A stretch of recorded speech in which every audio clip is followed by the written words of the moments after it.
The world is entirely too loud right now. Notifications, pings, endless scrolling. Sometimes, the bravest thing you can do for your focus is to step completely out of the digital noise. Find a sanctuary, a place where silence isn't awkward, it's respected. Walking into a library isn't just about changing your physical room, it's about changing your mental state. Lay out your tools. Clear the desk of everything except what matters. When you are surrounded by centuries of written knowledge, your trivial distractions start to fade away. Then, lose track of time. Let the afternoon slip by in total immersion.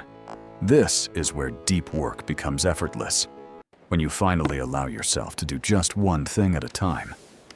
True productivity isn't about rushing, it's about depth. Pack up your things knowing you didn't just spend time, you invested it. Protect your sanctuary.